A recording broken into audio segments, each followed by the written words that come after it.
Hello everyone, it's Tony Mills here from Energetic Wisdom, Soul Whisperer. Today I'd like to talk about the metaphysical cause of the aging process. I suppose we all realize that if we eat a lot of junk and if we don't exercise at all, it's going to make it difficult for us.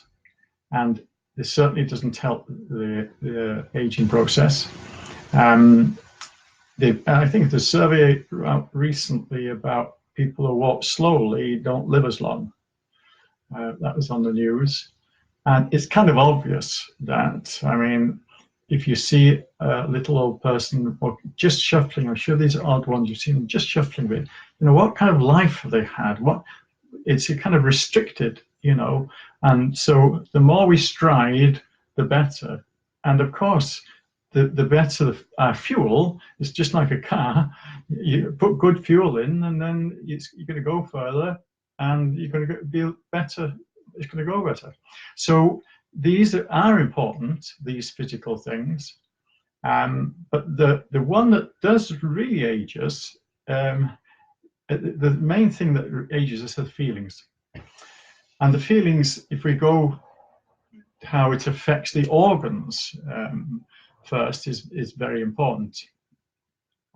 I mean, the main one here, we have the heart, okay?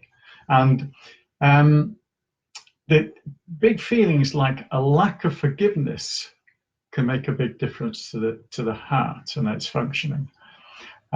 Hating what you do, because the heart represents love, and here you are, it's hidden very often. If you're in a job you hate, if it's in a partnership you hate, if it's in a situation, you can be as loving as you like, that one will hold it back and destroy it, because the blood represents joy.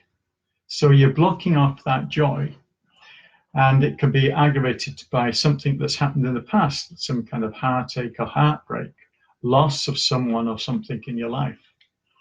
And you've got, to make that worse, is blood pressure, which is long-standing emotional problems that have not been resolved. So it builds up, the pressure builds up, just like a pressure cooker, okay? And unless the steam comes out where it's expressed, then it can be disastrous. The lungs, there's a feelings of intolerance there. I mean, if you think about how the lungs react to things, if it's getting a job to tolerate something, unworthiness, this is the kind of contradiction here. There's a kind of unworthiness, and yet there's people lung problems that it's as if they know everything, okay? There's a couple of clients I had in Anglesey, elderly people, and they were considered the big people in the village because they knew everything.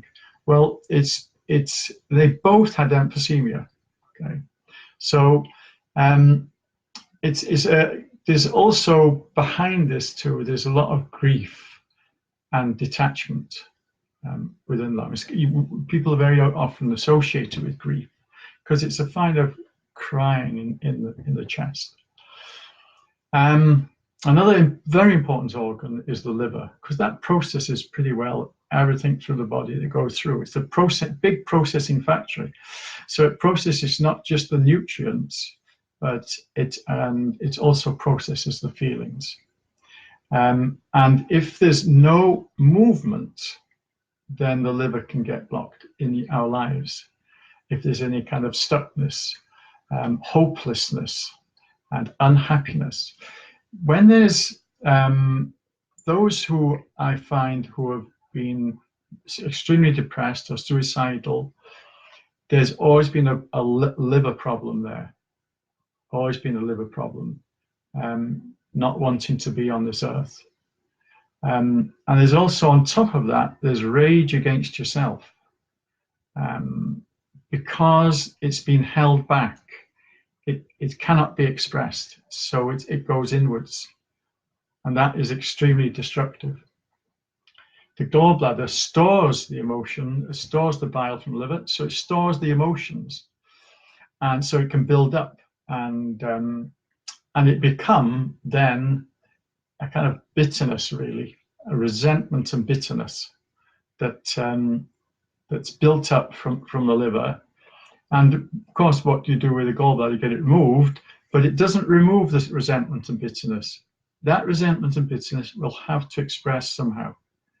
So it'll find somewhere else. So by removing organs, it doesn't remove the reason, and that's just very important.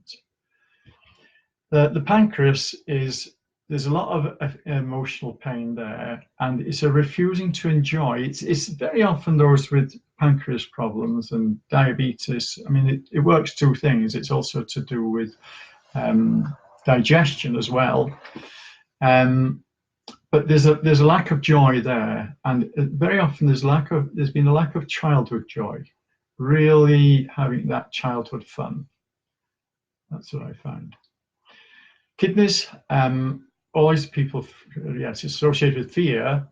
There's a problem with sexual security. There's a fearful isolation and shame. They're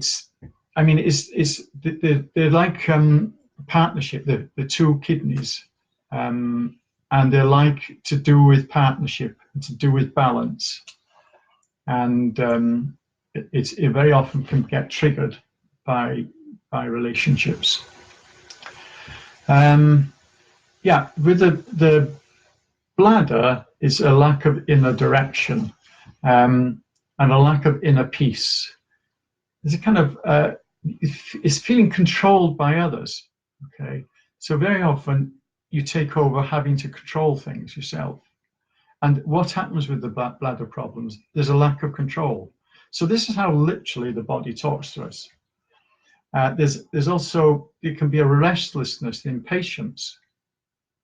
And again, that can be reflected with bladder problems. Small intestine, that assimilates food, but it also assimilates feelings. Feelings, it assimilates life. If you can't assimilate things, then the small intestine will be affected. Again, a lack of joy, and there's very often a sorrow and sadness. In Chinese medicine, it's connected. The small intestine meridian is very much to do, there's a connection with the heart, okay? And that connection of a lack of joy. Small intestine meridian goes around it up to the little finger, the heart goes up on the inside of the little finger. And they're a pair. And so there's that kind of connection with joy, or lack of joy, and sorrow and sadness. Now, before we get to the large intestine, I continue coming back to this, and I don't know how many people have come across this so much, but there's a valve between the large intestine and the small intestine. And the idea is to let the contents out of the small intestine, then close up behind it so it doesn't all back up, okay, poisoning the system. If it sticks closed, the contents can't get out from the small intestine to the large intestine. So that again is poisoning the system. And the poisoning the system is, this is a really, if this has been going on a long time, this certainly doesn't help the aging process, because it affects so many bodily systems. Abdominal pain, allergies, bloating, chest pain, constipation, dark circles under the eyes, diarrhea, emotional stress, gut flora disturbance, headache, indigestion, joint pain, lower back pain, migraine, shoulder, elbow pain, skin problems, stiff neck, tinnitus, and so on. Okay, these are all these things just by this tiny little valve, which sits right next to the appendix. And when you have pain down on the right quadrants down here, constantly, nagging pain, it's very often this. And by speaking to it, actually, it's speaking to us. All these organs talk to us, they chat away at us, and they chat by sensation, okay? And they want to give you that sensation because you carry this problem, and then you will age quickly. If you think of all the things we've gone through. So what's the ileocecal valve says is it's holding on to old patterns in a rigid, self-destructive manner, okay? Refusing to let go of the past, and also a deeply hidden bitterness there, okay? All those things in this little valve is talking to us. And by releasing, and this is, I work by releasing these emotions so that we no longer carry them. We can release that, and then the whole system starts working, and you start working in all ways, and emotionally it can help as well. So when that's functioning, the large intestine can work. Well, that's the last stage of digestion, but it's to do with elimination. When you can't let go of things, you see how it's connected with the ileocecal valve. When you can't let go of things, you get constipated, and that is really debilitating, and it can affect things like skin. Okay, you can look older before time with that kind of, with constipation, and you're holding on to things that you no longer needed. Okay, and there's also, you know, it can reflect a strong need to control. Okay, because that's what you're doing. You're holding on. Okay, this control. It's like a white knuckle ride, and you're holding on to that. And there can be a lack of guilt and self-worth in that area as well.